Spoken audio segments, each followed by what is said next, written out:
Hello everyone, it's Jean.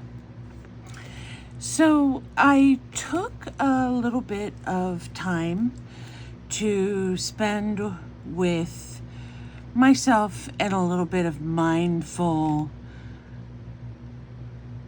thinking and drawing and painting, and I think I really enjoyed that time to myself. So I want to show you what I have been doing.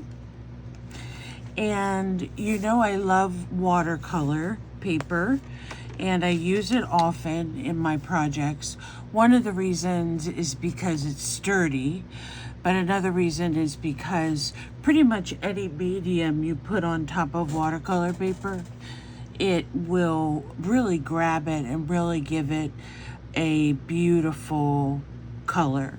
So these are some houses that I have been working on, and I honestly,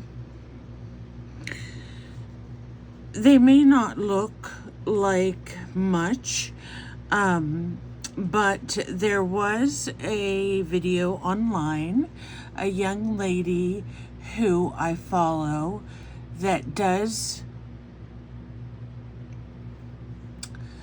she does drawing, and her videos are a little bit long, but they're very relaxing. Let me see if I can find her. I just found someone else I enjoyed watching, so I'm going to see if I could go to my subscriptions, and her name is Tracy Telgen Art.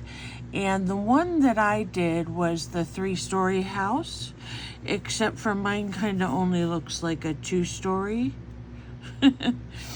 And then this one is kind of a whimsical one that I just made up myself. And it is the first floor, and of course you have a ladder up here to the little gazebo, and there's a little tiny house here. So I've had fun designing them and then trying to work with watercolor to see how it reacts to the paper and how you actually use the colors. So it's been a lot of fun and relaxing time for me. So now I decided not to do any videos without voice because I'm too much of a teacher. I just think that I had to talk out some of those concerns and issues that I had, and then figure out a way to resolve them, and maybe just leave the videos aside for a moment. So I'm glad I did it that way because I feel much more relaxed, and the watercolor painting has been very helpful for me. Now, what I want to talk to you about today is I'm so anxious for the cooler months, and I remember a couple artists last year doing some printables about wildlife and the snow and things like that. So I've been working on a few wildlife critters here. If you can't tell, this one is a fox. No, raccoon, pardon me. And this one is the fox. And this one is the bunny. And I just think they're so cute. And I want to watercolor them, but I'm going to wait. I have made a couple sets. So here's another one that includes a crazy little bird. And on the animals themselves, I made some decorations. Now, this is not my original idea. I saw this on Pinterest, and of course, my drawing is not as great as the other person, but I thought I need to make myself some winter animals to make myself feel cooler. So that's what I did, and I made a few little trees that I'm going to cut out, and then I got into the mushrooms. So I made the little mushrooms with the little mice. They're so cute. And then I will watercolor those. So I'm waiting for some pencils to come that I want to try with this and see how it works. So there is these are my projects that I've been working on for the last last week or so.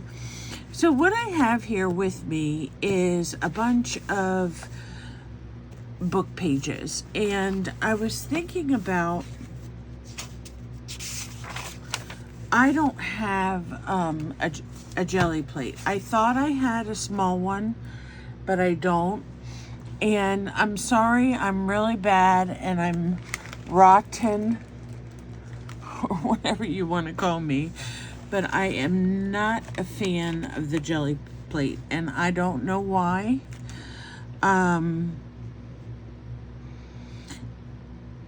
Everybody's different. So today, what I wanted to show you is how we can take everyday items and use them for mark making. Now, why do we want to do mark making? Mark making is not only beneficial for us in the long run, because later you may need a page where you need something that has an interesting mark on it, or you just need to, tear a page out or what have you. But with mark making, it's also a very mindful process where you can really think about things while you're doing it, or it can be one of those processes where you don't have to think at all. Just gather a few tools. I have my trusty, this must have been the core of some type of thread, and I have a clothespin. I love glue sticks because I can make little tiny circles. I have one of these spatulas, a screwdriver.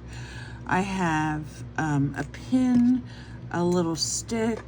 So I have a bunch of things that we can use to make some marks. And I wanted to do them on using some acrylic,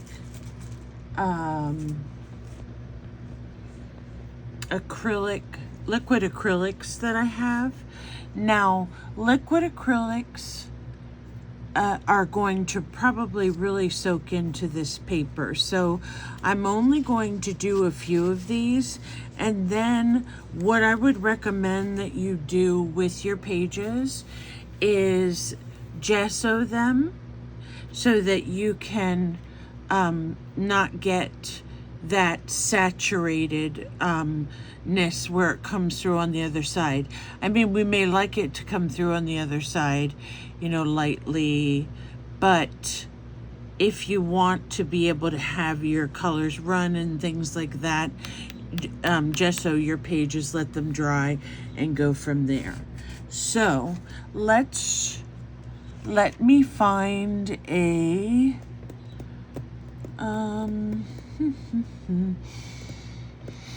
I really need to get myself like a little one of my little boxes. Let me see here if I have one. No, those two are both very full. Let me see if this one over here, I don't think it's very full. Give me 1 segundo. I forgot I needed something to put the acrylic ink in or on. Okay, I'm gonna put these. It's gonna be a lot, but I will put them in here for now.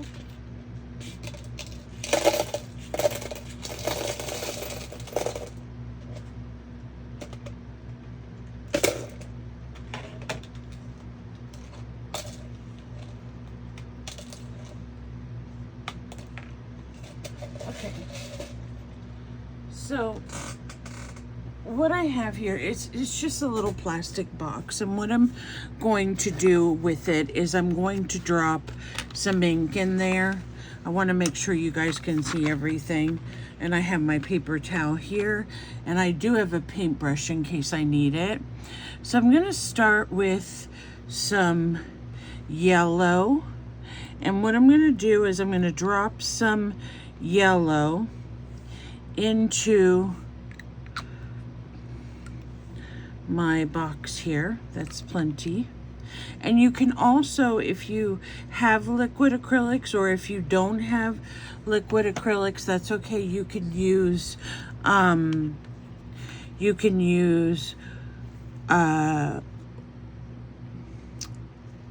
what was I gonna say? You can also use your actual acrylics and just water them down some. So let me use the head of this. So this is not going to be anything super amazing, but sometimes we need something that's a kind of a repetition to help us with a journal page or backing for an ATC. And that's actually my reason for doing these, is because I have some ATCs I want to create, so I'm going to do some backing for them. Let me see what's going on and how far that's saturating in. Yeah, it's going in all the way to the page at the bottom. So probably what you would do in that case is just put yourself a piece of wax paper or something like that on it. I want to try this flower and see what it does. Oh, it just makes a yellow blob. I thought maybe it would make like a swirly thing. Okay, that's all right. So we'll let that one dry. Can always use yellow, and you can always go back after they dry and then use another color if you want. I'm going to use I want to use some orange, and I'm gonna put it with that yellow, so I think it'll be okay. I might have to look for another thingamabobber. I think I have a plate here. Move over, Rover. I think that's going to be better. I'll use my little plate. And I will wash that out. So on my little plate, I'm going to go in with my round. Oops. It does spatter some if you're not careful. I'm going to go in with this, my tube that I love so much. I love circles. And as I was saying, after these dry, if you want to, you can go back in and outline them in black, or you can do black over top, or you could do just black if you don't really like using or having colored pages. For me, for this project that I'm planning, I want to have some colored pages too. So let me go over here. And mark making is, it's not a science. It's just whatever you like.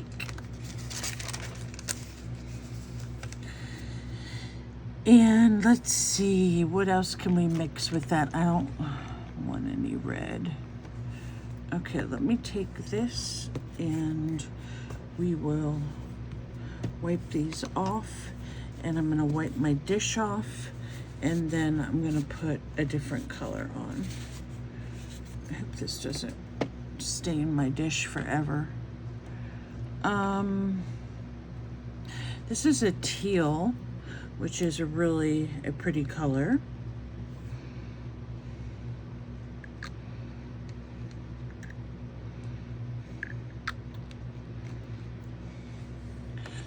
And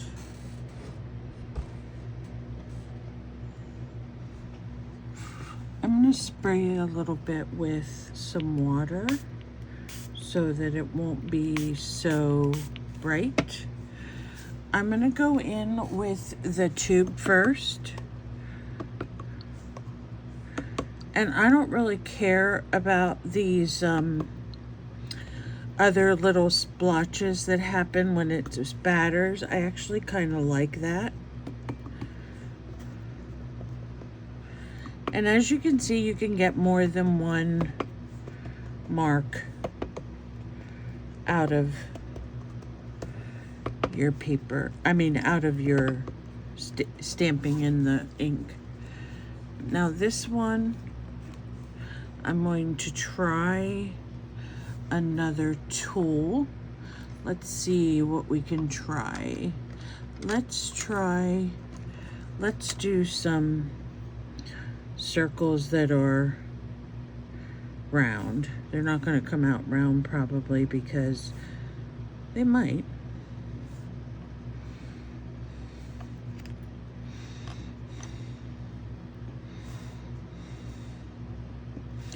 Yes, my tube and my glue stick are like my go-to for making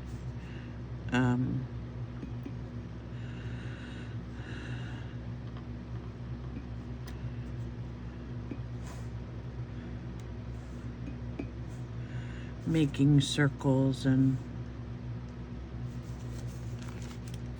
now if I was creating a project with those, I would tear pieces of them and use different pieces to go on the background, like if you're doing a collage, so you don't have to do the background in the whole color that you are using.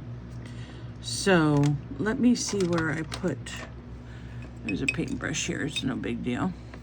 So I'm going to take some of this and I'm just going to go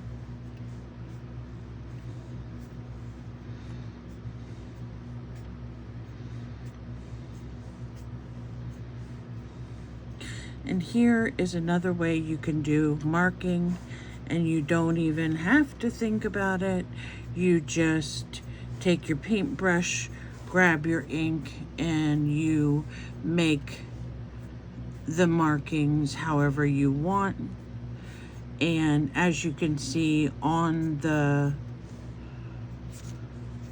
book page, it does look really nice. So there's another way you can make some. Let me get a cleaning wipe and see if I can wipe that off.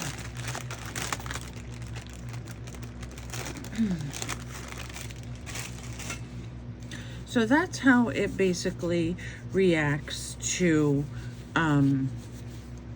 okay, no staining on my dish. I didn't think so. Acrylics are water soluble. So let's see how it works on this paper. Now this is like more of a parchment paper.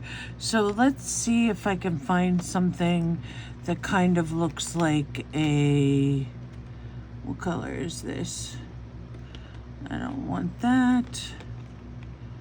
I don't want, well, no. I'm gonna go with this. I think, I'm not sure if we used it yet.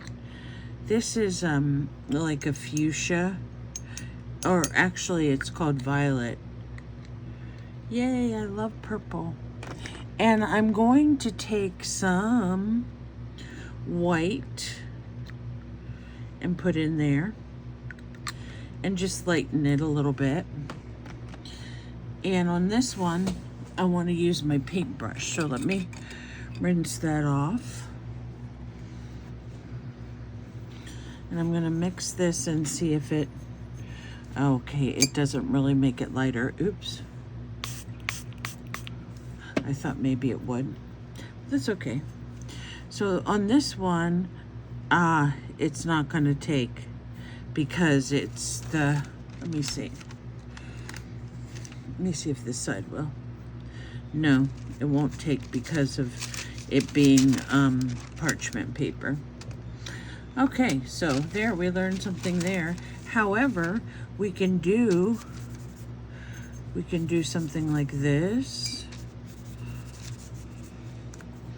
And then turn it over and squish it. And that's a really cool design. It's not all circular. It's not all, some of it's striped. So let's go down like this. And we will position this down here, and we will position some up here, and that way we get I need to do some up where it'll go up at the top. I'm not getting much of that done. Okay, so I'm going to put this at the very top. And looks like we have that page covered. That's a really cool page. Now, if you had gessoed this first, what would happen is those colors would run a little bit more, which is not, like I said, you do not have to gesso your pages. So let's use this color one more time because we love pink, right? I do. And we're just gonna make like little tracks. And then I will, you know, we don't have to spend the whole day here doing marks on paper. We can, you all get the gist of what we're doing here. So the only thing I want to show you is how you can use just regular Walmart acrylic paint if you don't have any liquid paint. Okay, so let me put this here and then clean this off. And I have some pink there. And I think I have some orange over here. So what I'm going to do is I'm going to put just a little dab of the pink.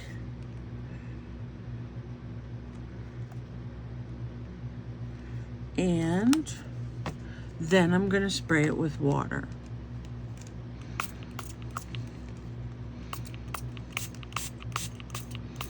And I don't remember where I got these, but it was probably somewhere like Walmart or whatever. So if you see how when you mix this with water, some of it gets a little chunky, but as you mix and mix and mix, the more you mix it, the more it'll break down and give you a nice wash of pink. See how you can do that? And you can actually put the water and the acrylic paint right in a spray bottle, and you can spray it if you would rather spray it instead of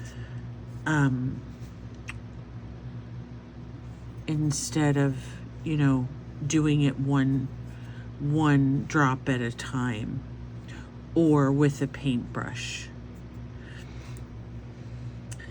And this dries pretty quickly. So I'm going to clean this again. And I'm going to, I think this set I have has black. And I just want to try the black, if I can find black. Okay, here's the black.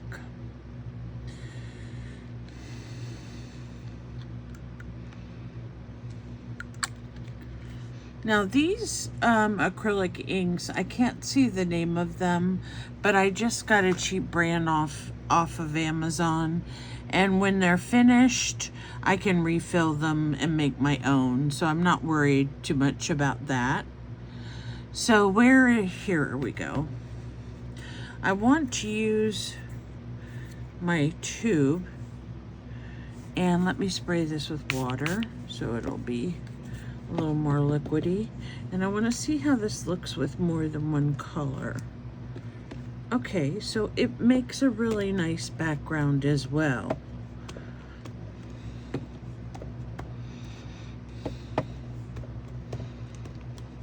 And then we can draw over these. We can tear, as I mentioned to you earlier, tear pieces off that we want to use in our projects. Tear pieces, add them to the backgrounds, and go from there. So that's what I wanted to share with you all today. Just a few little projects that help get your artistic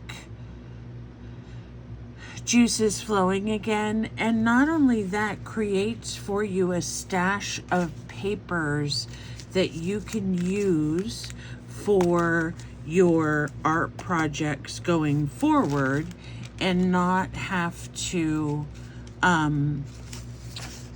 be searching for a certain color, or especially when you do collage, or you do what did I want to say, collage, or if you do like master boards, you have that piece that you can use then. So I hope you found this helpful. I'm going to go ahead and gesso some of my pages so that I can get some other designs. And like I said, if you just like the black, go with the black. It does look very cool, just the black on top of the lettering.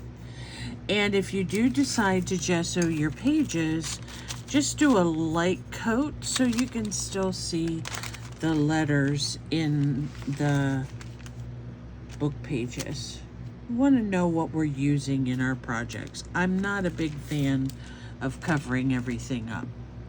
So I hope you enjoyed this little project. I'll see you again soon, and please take care. Bye for now.